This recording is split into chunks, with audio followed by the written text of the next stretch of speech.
At biyaya rin po ng Diyos. Ang una kong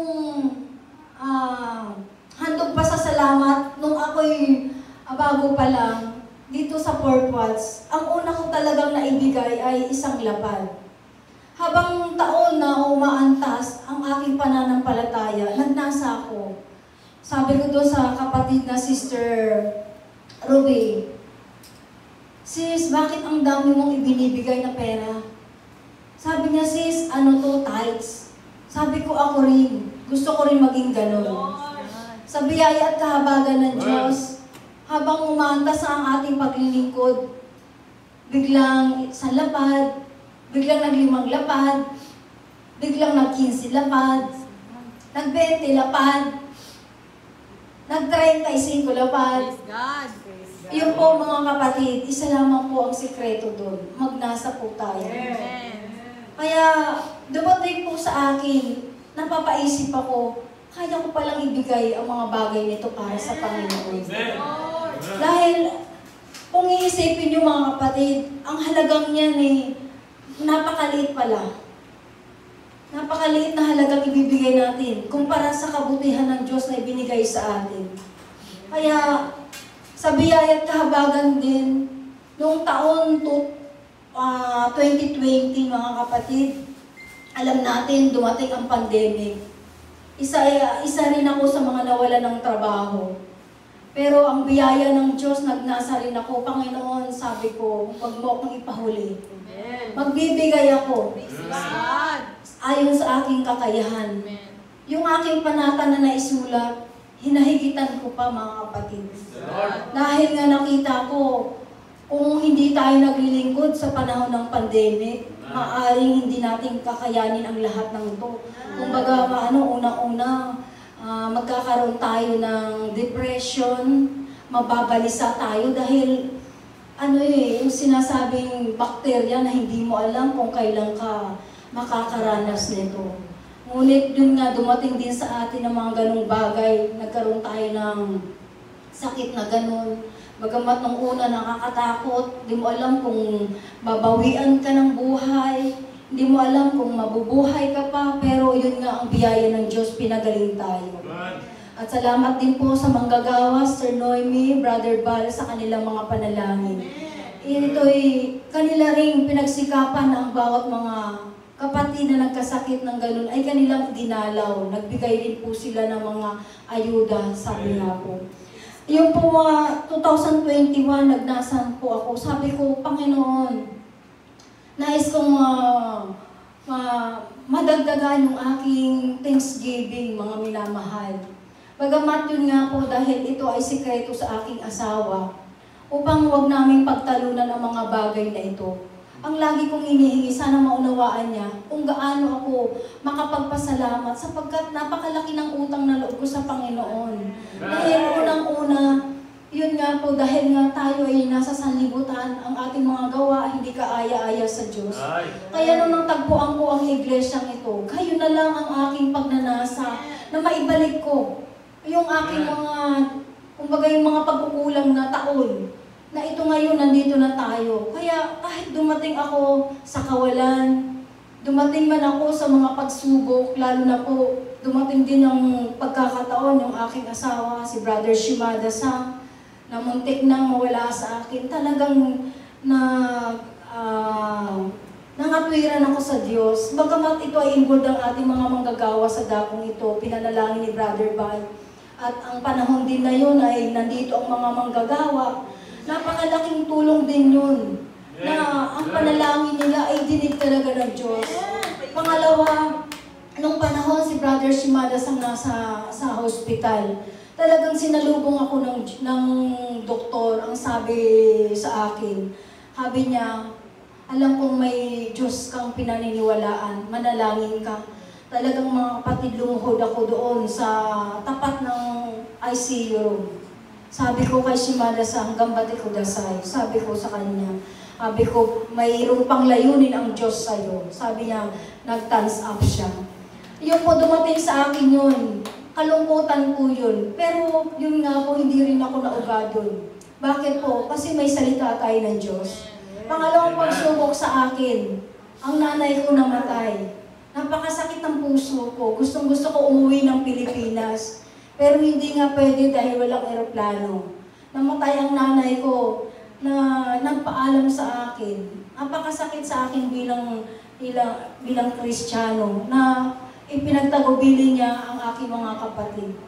Kaya isa po rin yun na kung bakit dala-dala ko sa puso ko yung sakit. Habang ako'y naglilingkod, sabi ko lang, Panginoon, hawakan mo ako. Hawakan mo ako na huwag akong mauga. Hawakan mo ang isip, ang puso ko. Dahil yung mga bagay na yan din ang magpapatumba sa atin sa ating pananampalataya. Pangatlong pagkakataon, yung aking anak na si Jiro. Nagnanasa ako ng mabuo pamilya ko. Pero nga, sabi nga ng ating manggagawa sa dakong ito, Sister Teresa, kung hindi pa talaga panahon ng anak mo ay makasama mo, hayaan mo ang Diyos ang gumawa ng kaparaanan. Nag-try ako 1 beses, 2 beses, 3 beses, 4 na beses. Mga kapatid, ang sakit ng puso ko. Alos, nagtanong ako sa Panginoon, bakit? 2 days akong nagmukmuk. Sabi ng aking anak, bilang tao, nararamdaman mo ang sakit na yan. Nangatwiran ako, Panginoon, bakit? Hindi mo pinangyari na makasama ko ang anak ko. Sobrang iyak ko. Tinignan ko ang sarili ko sa salamin. Sabi ko, siguro nga, hindi ako pinaging dapat ng Diyos dahil ito ay bunga ng aking mga kasalanan. Talagang bilang tao nagalit ako sa aking sarili, mga kapatid. May panahon, yung mga panahon na yun, ayokong may makausap na mga kapatid. Nagmukmuk ako, hindi ako naligo 2 araw. Hindi ako kumain. Dahil nga, sa sobrang sama ng loob ko. Hindi ko alam kung sino sisisihin ko, sarili ko. Hindi natin pwedeng sisihin ang Diyos Dahil alam natin ang doktrina ng Diyos. At hindi tayo mangmang sa salita ng Diyos. Hinayaan ko muna yung mga luha ko na magtuloy-tuloy para lang maisam yung sakit ng naramdaman ko. Nag-throwback sa akin ang aking buhay na hindi mo dapat sinisisi ang iyong sarili. Mga kapatid, mayroong akong napanood sa Facebook, huwag kang lumayo sa Panginoon. Bagkos, sa kabila ng iyong nararanasan ng mga problema, lumapit ka. Yes. Yun ang nagbukas sa akin. Kaya unti-unti kong inayusan ko yung sarili ko. God. Naligo ako. Dahil sabi ko, hindi ako pwedeng manghina. Amen. Bakit? Amen. Maliwanag sa akin ang talata. Maliwanag sa akin ang mga salita ng Diyos. Hindi ako pwedeng manghina. Kasi ako, nagnanasa ako na magtaguyod sa gawain ng Diyos. Mga kapatid, isa pa yun, na panaginipan ko ang ating mahal na apostol. Praise God. 2 papel na puti. Sabi niya, bumangon ka dyan, sis. Kumbaga, hindi ko alam kung anong nais ng sugo sa akin. Nung bago siyang mawala din, napanaginipan ko ang sugo. Nandito siya sa balikat ko, face to face nga kami. Talagang ramdam ko ang mahal na apostol. Ang sabi niya lang sa akin, sis, magpakatibay ka. Yung pala yun, mga signing nun, na darating pala sa akin ang pag-uga.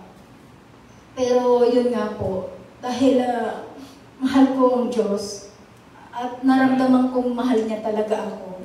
Dahil hindi niya ako hinayaan na malugmok at lumayo. Sabi nga ni Shimada-san, ba't ka nagkakaganyan? Meron pa namang mga paraan, di ba? Kumbaga, itinayo niya ako. Bumangon ka. Gusto mo pumunta tayo doon sa immigration. Ngayon po ng pag-isip ko, dahil ang kabutihan ng Diyos ay namamalagi. At karanasan ko, nasa kabila ng mga problemang darating sa atin, ang salita ng Diyos pala ang magpapalakas sa atin. At kaya yung damdamin mo na magtaguyod ng gawain. Talagang lumuhod ako. Sabi ko, Panginoon, ito, hindi ako pwedeng hindi magpasalamat sa iyo. Kahit ganito ako ngayon, kahit nangihina ako, yung damdamin ko bilang tao, sabi ko, hindi ako pwedeng hindi magpasalamat sa iyo. Napakalaki ng utang na loob ko sa iyo. Wala pa akong nagagawa. Kaya sabi ko, Panginoon, pangyarihin mo. Itong taon na to, mga kapatid, wala rin po akong trabaho. Pero yun nga po, dahil by faith, at sabi nga, sa libutan, pakapalan ng mukha. Nagsulat ako ng 20 lapad. Wala akong hawak. Ang bangko natin hindi ganong karami. Pero nanampalataya ako. Panginoon, hindi mo ako ipapalit. At bumulong ako sa Panginoon. Panginoon, ngayong taon pa ba, susuko ako? Ngayong pa bang taon na to, na marami kang ginawa sa akin? Proven na sabi nga, di ba? Meron ng mga, kumbaga, ebidensya, mga patotoo na ating naririnig. Ngayon pa ba ako manghihina? Kaya talagang sa biyaya ng Diyos, nabalikwas ako sa ganyan. Sabi ko, hindi. Hindi ko ipapatalo ang panig ng Diyos. Nasa kabila ng aking kawalan ng trabaho, mga kapatid, ngayong araw na ito, napakalaki ng patotoo sa akin. Bakit po? Isang mensetso pa lang tinanggap na ako. Sabi ko, ang hollow work, binigyan ako ng 6 months. Praise the Lord. Hindi ko pa nagagamit. Praise God. Biyaya ng Diyos, sabi ko, Panginoon, magkano kaya ang aking matatanggap? Praise God. Sabi ko, sana, sabi kong ganun, yung 20 lapad na aking isinulat, sana, by faith, madagdagan ko man. Kung hindi ko man madagdagan, sabi kong ganun, kumbaga maangat ko man lang yan. Mapantayan ko man lang yung 35 lapad nung nakaraang Praise the taon. Lord. Mga minamahal, kaya ang aking patotoo mula sa ating mga kalagayang Aba, ang ating pakinggan na nagnanasa na makapagtaguyod ng gawain, ang Diyos ay hindi talaga liko. Ang mga ating mga pagnanasa pala, hindi ito kumbaga sa drawing. Ang Diyos talaga pala ang magbibigay ng pag-anapan. Ang Diyos pala ang magbibigay sa atin ng kumbaga sa yung drawing na yun, bibigyan ng ng kulay. Kaya mga minamahal sa gabi ito, mula sa spiritual empowerment, sa ating mga kapatid, hinahamon ko kayo. Mula sa ating mga kagipitan, oo, wala talaga tayo, pero manampalataya tayo. Ang sabi nga sa Mateo 7:7, na ang kumatok ay bubuksan, ang tumawag ay sasagot ang Diyos. Totoo po yun, mga minamahal. Kaya sa taong ito, maaari ang lahat ng mga kapatid dito sa Sisooka Lokal, nakakaranas man tayo ng mga iba't ibang mga pagsubok, damdamin man ito, pag-iisip man ito. Kaya ngayon pa lamang, hinahamon ko ang mga kapatid sa dakong ito. Hayaan natin ang Diyos ang magbigay sa atin ng katagumpayan. At higit sa lahat, sumampalataya lamang tayo. Sabi nga sa Mateo 6:63, unahin natin ang kalooban ng Diyos. Ang lahat ng bagay ay daragdag sa atin.